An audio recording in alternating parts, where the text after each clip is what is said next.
Hey, what's going on? Today we are going to be taking a look at the Maglite XL200. Now this is the newest model in Maglite's XL line of flashlights, and it comes with 5 modes: a high, a low, a strobe, SOS, and also a signaling mode.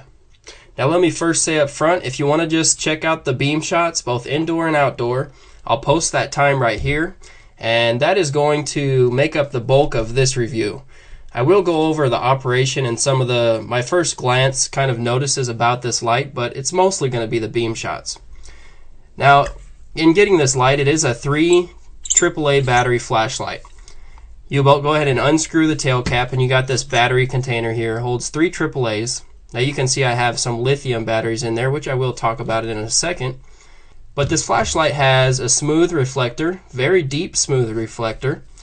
And one of the things I really like about this light is that when you unscrew the head of the flashlight, it does not take the whole LED assembly out. As with all Maglites, it just pops out the actual reflector. What's cool about that is if you're someone that likes to maybe modify these lights and later on down the road you might want to put a different reflector on there, possibly an orange peel reflector, that would give you the option of doing that without too much trouble, too much of a hassle. But it also gives you the opportunity when you turn on the light of just using it with no reflector at all. So it gives you a nice, huge, just floody beam, which is really useful for so many different things. The light does tail stand. Go ahead and turn it off and show you. But as you can see right there, it tail stands, so you could use this as a night light. You can use this in an emergency and just have it inside of your house sitting like that, and it will light up an entire room pretty much. So I think that's a great design feature for this light, and pretty much something that I really like about the light. Now let's go ahead and take a look at the weight of this light, just so you can get a weight reference here. Now I do have lithium batteries in here, 3 lithium AAAs, so you're looking at about 3.6 ounces. Without those lithium batteries, I would imagine it'll probably be about 3.2 to 3.3 ounces. I'll weigh one lithium battery just to give you an idea. See, one lithium battery is 0.3 ounces, so you're looking at about 3.5 ounces for just the light and no batteries. But I think Maglite did a good job on this one. One of the things that I like about this Maglite XL series is that it actually uses more of a standard operation. Now it kind of shows you the modes on the back, but the way that you would turn it on is you just tap the tail cap like that, you get your high mode. The beam profile on this one, it is a pretty cool white beam. It does have good spill and good throw, so it's a nice balance between the two. It's a big improvement from your standard Maglite or even the Maglite LEDs like the 2AA, the 2AA and 3AA battery models, but it is an improvement as far as what the beam looks like. It looks really clean, looks really nice to me. But as far as the features, to go into your standard high mode, you just click it once. Click it on, click it off. Does not have momentary on because when you let it go, it stays on. Now, for your second mode, you're going to go ahead and double click it. And on that mode, you're going to go into your strobe. So you click it twice, and it pops into your strobe. Turn the light off, and then back on again, and it will not memorize the mode. Now, if you click it 3 times, you get your lower mode. So it starts off in high and then it kind of dims down to the low. But the other modes that you have, if you click it 4 times, you're going to go into signaling mode. And then if you click it 5, you'll have your SOS. So again, 1 click is to turn it on. 2 clicks, you get your strobe. 3, you get your night light mode. You got to get it right though. See there. And then if you do 4 clicks, you get your signaling mode, and 5 for SOS. Now it's pretty basic operation, pretty standard. Anyone can pretty much do it. The downside to this kind of operation is that you kind of there's a learning curve, and you have to memorize how to click it, like how fast you have to click it. You know, you'd have to memorize. If I want to go into strobe, I got to click it twice. If I want to go into the low mode, I got to click it 3 times real quick. So it can be a little bit confusing. I can see how if you only use this light every once in a while and you use other lights in conjunction with it, and the operation is different, that might get to be a little bit irritating. So as far as that goes, you want to keep that in mind. But if you just want to pop it on high mode, you just click it on, click it off, just like a regular flashlight. But they do kind of tell you how to get into the modes on the back of the light. Now overall, I do think that this is a good light.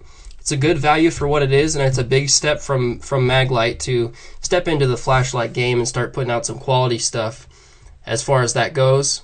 Into the LED flashlight game is what I mean. But my main gripe about these lights is, and I want to talk to Maglite a little bit here just for a second. If they ever watch this review, I don't know if they will. But please make a AA version of this light. Stop using the AAA batteries. It's just hokey. Why use a AAA battery when 3 of these AAA batteries have the similar capacity as one AA? And you got to use this wide little weird looking battery compartment holder. It's not practical to me. When you can use a AA battery or 2 AA batteries and get more output, more runtime, it just doesn't make any sense to me why they're using AAAs. I can see maybe a headlamp using AAAs so that it's possibly a little more compact and lightweight, but for a light like this, I mean, you could easily throw 2 AAs, make it a little longer, much thinner, and smaller in diameter. You're going to get more runtime, brighter light because it has a higher capacity. Like as I said, 1 AA battery has almost the same capacity as 3 AAA batteries. So that's my main gripe, is the battery system. But however, AAAs are easy to find and they're common to buy at a grocery store, and they're cheap. They're not expensive. You will see decent runtime with this, but I didn't do any runtime tests, so that's something to keep in mind. But overall, I think it's a good light. Now let's go ahead and take a look at some beam shots, both indoor and outdoor. So stay tuned. Alright, so let's go ahead and take a look at some indoor beam shots of the XL200 from Maglite. Now this is the high mode. We're looking at about 20 foot of a hallway right here. So it's a short distance, but I really wanted to show the beam profile because this is an excellent beam. It does have some decent spill, but not fantastic, not amazing. It does have a really defined spill line over here. If you can even see, can't see my hand, but I'm off to the right here. And then you can see it has a really bright and well-defined hot spot. Now just for comparison, let's take a look at the Fenix LD20. This is the Q5 version. Let me put that on high. Okay, so you got the LD20. Actually, let's put the LD20 on the bottom, and you got the XL200 on the top, Maglite. So you can see the center hotspot on the Maglite is larger, and they're pretty comparable in brightness. You got the LD20 on the right, Maglite XL200 on the left, but they're similar in brightness. I'd say that the Maglite, which I'm showing, and that's the LD20 Q5 version. The LD20 has a lot more spill than the Maglite, from what I can tell. So now let's just go over the operation of the XL200. Now you just tap it once and it goes on high. If you wanted to go to the low mode or the midnight mode, you tap it 3 times, and then it dims down to the midnight mode, which you can barely see on the wall there. But one feature I didn't talk about in the other portion of the review is that if the light is kind of electronically operated. Like let's say you're just you're looking at one little area, it'll do this power saving thing where it goes down to the midnight mode. But if you move it around, I'm not tapping the button right here. I'm just moving the flashlight around, and as I move it, it goes back up to its brightness and starts to dim. So what that does is it tries to conserve power by just, once it's focused on one spot and you stop moving, it stays that brightness. But if you move around, it brightens up again. So it's kind of an interesting design. It gets a little bit annoying. I think if let's say you're walking or something like that and you're moving the light around, any abrupt movement is going to cause it to go back into the high mode. So that is a little bit frustrating, but it's also somewhat innovative, I guess, for them thinking of doing that. So and like I said, it comes with the other modes too, but I went over those. I won't go over those here. So let's go ahead and take a look at some outdoor beam shots now. Alright, so let's take a look at some outdoor beam shots. This is the Maglite XL200. Looking at about 50 feet right here. This is on high with fresh batteries. 50 feet. It's got really nice throw, and the spill's pretty good also. I don't know how well you can see the spill, but definitely lights up most of the backyard. I'm not going to go over the 50 feet right here because it's still kind of dawn right now. It's not completely dark, but I will shine it up here. That's that tree in the back, the very top kind of center right here. That's about 100 feet. I am shining it up there, but again, that's 50 feet. We'll do a comparison. Here's the Phoenix LD20, the 180 lumen version on the left, Maglite XL200 on the right. You can tell they're pretty similar, definitely comparable. And the Phoenix LD20 is a 2 AA battery flashlight as opposed to the XL200 being a 3 AAA.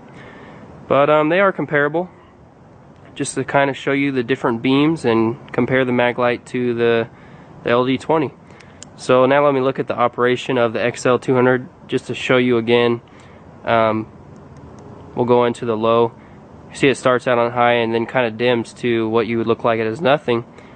And after it dims, when you move the light briskly or swiftly, it goes right back up to a higher brightness and then dims back down. It's kind of a low light saver mode. I'm not pressing any buttons here. You can see I'm not moving the light that much, and it just keeps jumping back through the brightnesses. Goes back up to high when you move the light after it's gone down to low. But anyways, hope you enjoyed that review. Hope it was informative and helpful. If you want to, go ahead and check out the Maglite XL200, and I'll see you next time.